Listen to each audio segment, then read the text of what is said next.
لو انت بتلعب كوره يبقى لازم تاخد الاربع مكملات دول.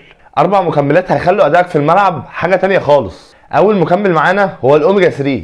الاوميجا 3 فوائدها كتيره جدا، خصوصا على صحه القلب والكوليسترول. من المكملات اللي بتعلي الاتش دي ال وبتوطي ال دي ال. كنا اتكلمنا عنهم قبل كده ان هما ده الكوليسترول الضار وده الكوليسترول النافع.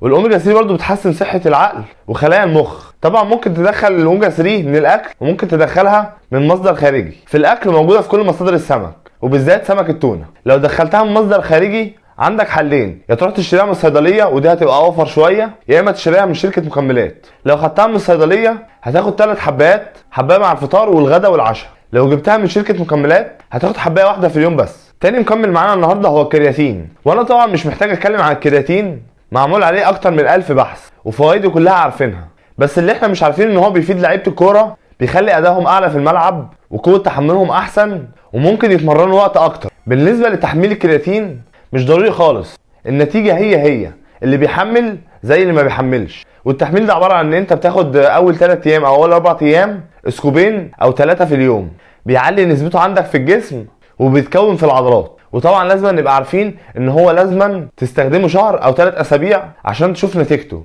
عشان هو مفعوله تراكمي، لازم يتراكم في العضلات عشان تبتدي تشوف نتيجته. الجرعه العاديه 5 جرام يوميا. طبعا الناس هتقول لي اخده قبل التمرين ولا بعد التمرين ولا الصبح ولا بالليل. عموما مفيش فرق، بس الاحسن ان احنا بنقول ايه، خده بعد التمرين، عشان الجسم بعد التمرين بيبقى محتاج لكل حاجه حرفيا، كارب وبروتين وفات واي احماض امينيه داخله جسمه بيستفاد بيها كويس جدا. فاحسن وقت تاخده بعد التمرين. بالنسبه لشرب الميه مع الكرياتين، ما تافورش في شرب الميه لدرجه ان انت توصل ل 5 و6 لتر، عشان انت كده مش هتبقى بتفيد الكلى، انت كده هتبقى بتضرها، هتنزل كل الالكترولايتس والمعادن والاملاح اللي جسمك المفروض يستفاد بيها. لو عايز تعرف نسبه الميه اللي المفروض تاخدها في اليوم هنتكلم عنها في فيديوهات تانية، بس نسبه متوسطه من 2 ل 3 لتر في اليوم. الكلام ده لو في الشتاء، في الصيف ممكن توصل ل 4 لتر. تالت مكمل معانا وهو السترولين، من المكملات المهمه جدا، مش بس عشان الباور وان هو بيديك طاقه، لا، لكن المكمل ده بيعمل حاجه كويسه جدا، بيوسع الشرايين والاورده، بيزود ضخ الدم اكتر للعضلات، وده بينتج عنه ان انت بتوصل مغذيات اكتر للعضلات، عشان الدم بيبقى معاه كل المغذيات بتاع الجسم من جلوكوز وميه واملاح ومعادن واحماض امينيه. فهتحس ان انت فايق في التمرين، وهتزود الحمل بتاع تمرينك، بالذات في التمرين اللي بتعدي الساعه والساعه ونص والساعتين، ممكن توصل ل3 ساعات كمان. الكلام ده في الكوره مش في الحديد طبعا. الجرعه بتاعه السترولين هيبقى سكوب واحد قبل التمرين بربع ساعه. ممكن تحس بتنميل في جسمك كده، هو كده بيشتغل. ولو ما حسيتش بده، ودي مش قاعده، ممكن ما تحسش بده عادي. طبعا لو انت من الناس الغلابه اللي زي حالاتنا كده ومش معاك تجيب السترولين، في بديل للسترولين ده وهو البطيخ. البطيخ اكتر فاكهه فيها سترولين.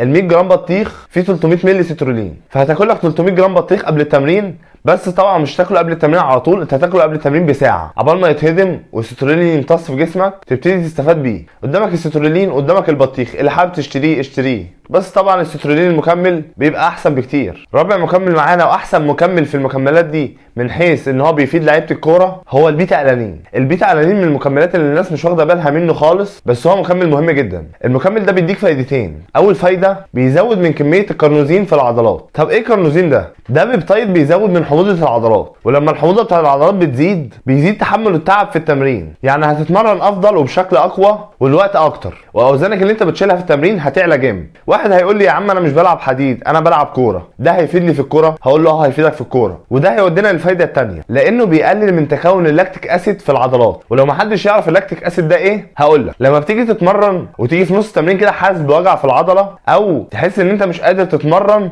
ومجهودك قل والعضله منهكه منك، ده بسبب ان اللاكتيك اسيد كتر في العضله فبيحسسك بالتعب. هو بيقلل تكون اللاكتيك اسيد في العضلات، فكده هتتمرن اكتر من غير ما تحس بتعب. لو معاك فلوس الاربع مكملات اشتريهم كلهم، هيبقى افضل ليك بكتير. الحلقه الجايه هنتكلم عن النظام الغذائي لعيبه الكوره، استنونا. لو عجبك الفيديو اعمل لايك وشير وسبسكرايب، واتفرج على الحلقات اللي فاتت واستنى الحلقات الجايه. سلام عليكم.